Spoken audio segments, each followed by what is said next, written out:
नमस्कार, मैं मोहम्मद आसिफ और आप देख रहे हैं एसपीएन 9 न्यूज़। सोनिया गांधी कभी भी चौंकाने वाला फैसला ले सकती हैं। अब आप सोच रहे होंगे कि मैं ऐसा क्यों कह रहा हूं। जी हां, अध्यक्ष पद की जो मारामारी है कांग्रेस में खास करके, उस चीज़ को लेकर कभी भी जो है वो एक्शन ले सकती हैं जिसका हम और आप बेसब्री से इंतज़ार कर रहे थे। प्रशांत किशोर, राहुल गांधी, प्रियंका गांधी और तमाम ऐसे नेता का जो है लिस्ट में नाम आया जिसको लेकर चर्चा भी जो है हुई अध्यक्ष पद को लेकर। आज इस वीडियो में खुलकर हम और आप समझने की कोशिश करेंगे कि कैसे अध्यक्ष पद को लेकर चर्चा हुई और क्यों अब तक सॉल्यूशन नहीं निकला। लेकिन एक नेता है जिसको सोनिया गांधी फैसला ले सकती हैं, जिसको लेकर उन्होंने अध्यक्ष पद की पूरी जिम्मेदारी दे सकती हैं। तो अब सवाल वही है कि क्या सिर्फ और सिर्फ वो एक नेता आखिर कौन है जो अध्यक्ष पद के लिए दावेदार कर सकते हैं? वो सिर्फ और सिर्फ सचिन पायलट हैं। जी हाँ, इनका नाम ही सबसे लिस्ट में आगे क्यों आ रहा है ये अब आप जानेंगे। तो सोनिया गांधी ऐसा फैसला ले सकती हैं। लेकिन चलिए इसकी शुरुआत करते हैं कि अध्यक्ष पद की मारामारी कैसे शुरुआत हुई।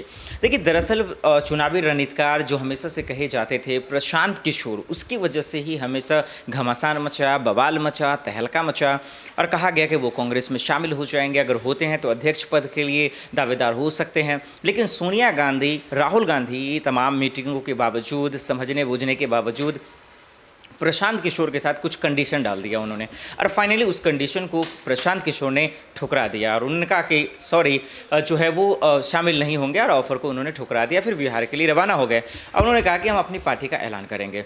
फिर उसके बाद कन्हैया का जिक्र हुआ, हार्दिक पटेल का भी जिक्र हुआ और जिग्नेश मेवानी का भी जिक्र हुआ कि शायद इन्हीं जिम्मेदारी दे दी जाती है। लेकिन उन्हें भी जो है कैंसिल कर दिया गया, उनका लिस्ट से नाम हटा दिया गया। फिर जिग्नेश मेवानी जेल चले गए। अगर हार्दिक पटेल की बात करें फिर वो बीजेपी में शामिल हो गए।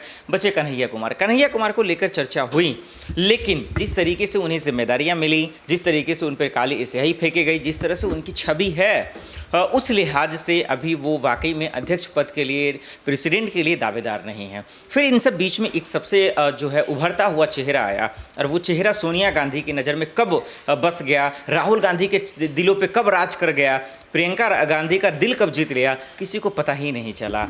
और वो तब हुआ जब ईडी का समन राहुल गांधी और प्रियंका गांधी को मिलता है।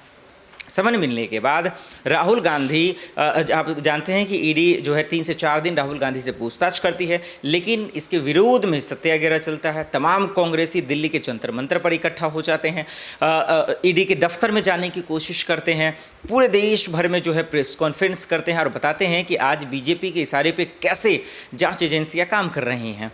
और इस सब के बीच में कांग्रेस जिस तरह से डटकर खड़ी रही, जेल गए, हिरासत में लिया गया, खूब जो है जमकर हंगामा गया, आगजनी भी गया, तमाम चीज़ें। और उसके बाद राहुल गांधी जो है जब पूछताछ के बाद जब वो कांग्रेसियों को संबोधित करते हैं तो वो सबसे पहले क्या बोलते हैं कि आज अगर पेशेंस की बात की जाए, सब्र की बात की जाए, तो वो कौन नेता हो सकता है? बीजेपी के झूठ का पर्दाफाश कौन कर सकता है? बीजेपी से मुकाबला कौन नेता कर सकता है? राहुल गांधी ने इन तमाम सवालों को फेंक कर सिर्फ एक नेता का नाम लिया और वो नाम था सचिन पायलट। और सब रणदीप सुरजेवाला, अशोक गहलोत, सीएम अशोक गहलोत वहाँ पे मौजूद थे, तमाम दिग्गज वहाँ पे मौजूद थे, अजय माकन, तमाम नेता मौजूद थे। सब जो आश्चर्यचकित रह गए कि किसी का नाम नहीं लिया जो तजुर्बेकार है, सिर्फ सचिन पायलट का क्यों? और वहीं से मतलब निकाले गए कि क्यों राहुल गांधी ने बताया कि क्यों सचिन पायलट इन तमाम चीज़ों के लिए दावेदार हैं, क्योंकि उन्होंने वो पेशेंस दिखाया, संघर्ष किया, लड़ना सीखा और उन्होंने बताया कि कैसे सचिन पायलट परफेक्ट हैं, सचिन पायलट कैसे जो है मेहनती हैं और सचिन पायलट कैसे कांग्रेस को समझते हैं कि कांग्रेस की सोच क्या है, कांग्रेस की ताकत क्या है, और उस ताकत को बीजेपी को दिखा दिया सचिन पायलट ने, ऐसा राहुल गांधी ने कहा। तो यही वजह रही कि राहुल गांधी का दिल उन्होंने जो है जीत लिया। उसके बाद सोनिया गांधी और प्रियंका गांधी, CWC की एक मीटिंग चल रही थी, चिंतन शिविर को लेकर बातचीत भी हो रहा था। जो चूक हुई तमाम राज्यों में विधानसभा चुनाव को लेकर कांग्रेस की जो हार हुई उसको लेकर बातचीत चल रहा था, मंथन चल रहा था। वहाँ पे भी प्रियंका गांधी ने इशारा किया और सराहना की कि जिस तरीके से सचिन पायलट ने साथ दिया, जिस तरीके से उन्होंने कदम से कदम मिलाकर चला, उससे बेहतर कोई नहीं कर सकता। तो पहले फिर राहुल गांधी का हमने आपको बताया, प्रियंका गांधी का आपने देखा, तो हम सबको समझ में आ गया कि एक चीज़, सचिन पायलट धीरे धीरे कांग्रेस के तमाम हाईकमानों का जो है वो दिल जीत रहे हैं और यही वजह है कि कभी भी उन्हें बड़ी जिम्मेदारी मिल सकती है। अब जो है सोनिया गांधी हमेशा कहती रही हैं G23 के तमाम नेताओं को, चाहे वो आनंद शर्मा हो, गुलाम नबी आज़ाद हो, कपिल सिब्बल अब नहीं है, वो चले गए पार्टी का दामन छोड़कर, उन सबसे कहते रहे हैं कि अध्यक्ष पद को लेकर कि अगर कोई नेता है तो आप उसको सेलेक्ट कर सकते हैं, इसमें कोई बुराई नहीं है, लेकिन पहले आप ग्राउंड पे कामकाज करें। तो अब इन तमाम चीज़ों को देखकर हो सकता है कि सचिन पायलट को अध्यक्ष पद बनाया जा सकता है।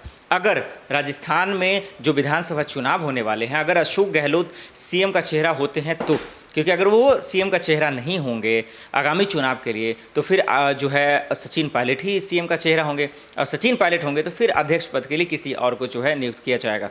लेकिन ये तमाम चीज़ों को देखकर एक चीज़ तो समझ में आ गया है कि आने वाले कुछ ही दिनों में, चाहे वो सीएम का चेहरा को लेकर हो या फिर अध्यक्ष पद को लेकर हो, सचिन पायलट को कोई भी बड़ी जिम्मेदारी मिल सकती है और इसका ऐलान खुद जो है वो सोनिया गांधी कर सकते हैं। क्योंकि हमने देखा कि कन्हैया कुमार जो है राहुल गांधी की मौजूदगी में सदस्यता उन्होंने ली, तो किस तरीके से नौजवानों का साथ दे रहे हैं और राहुल गांधी हौसला बढ़ा रहे हैं, ये हमारे और आपके सामने तस्वीरें। अब यही वजह है कि हमने आपको समझाया कि अध्यक्ष पद को लेकर इतना महामारी जो है क्यों मचा हुआ था, घमासान क्यों मचा हुआ था। लेकिन एक अच्छी बात है कि कांग्रेस को वो नेता मिल गया है जिसकी उन्हें तलाश थी।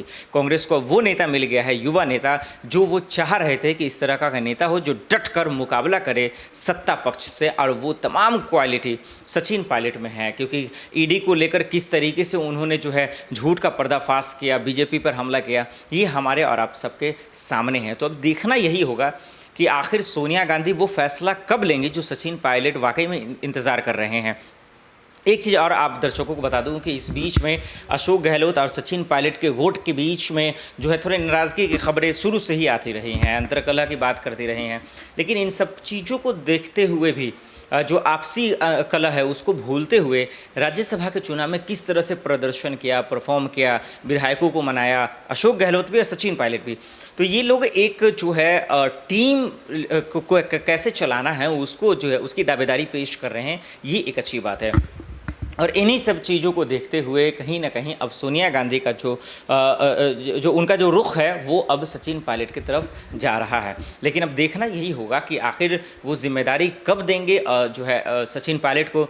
अगर अध्यक्ष पद के लिए दावेदार वो हैं तो क्या अध्यक्ष पद में बदलाव होगा, कब होगा? क्योंकि जो चुनाव का एक टाइमिंग था, लिमिट टाइम, वो तो ख़त्म हो चुका है, तो आखिर फिर से क्यों नहीं हो रहा है? अगर वाकई में सोनिया गांधी को इस्तीफ़ा देना है तो मौका अगर देना है सचिन पायलट को, फिर देना चाहिए। क्योंकि आज कांग्रेस में अध्यक्ष पद के बदलाव की बेहद ज़रूरत है और सचिन पायलट जैसे नेताओं की भी ज़रूरत है जो सोच सके, समझ सके, मंथन कर सके और ख़ुद एक्शन ले सके। ये बहुत बेहद ही ज़रूरी है। पिछले कुछ दिनों में कांग्रेस का जो प्रदर्शन के हिसाब से उनकी तस्वीरें ठीक लगी हैं क्योंकि ग्राउंड पे उतरे हैं। लेकिन उनके सामने जो है सबसे बड़ा 3 चुनाव है, एक तो गुजरात, हिमाचल प्रदेश और राजस्थान का। इसमें कैसा प्रदर्शन रहेगा, कौन इसके प्रभारी रहेंगे, ये एक बड़ा सवाल है। तो देखते हैं कि आखिर सोनिया गांधी सचिन पायलट को लेकर अध्यक्ष पद के लिए कब बड़ा फैसला सुनाती हैं, ये इस बात का इंतज़ार रहेगा। चलिए आज के लिए इतना ही, बाकी खबरों के लिए देखते रहें SPN9 न्यूज़। नमस्कार।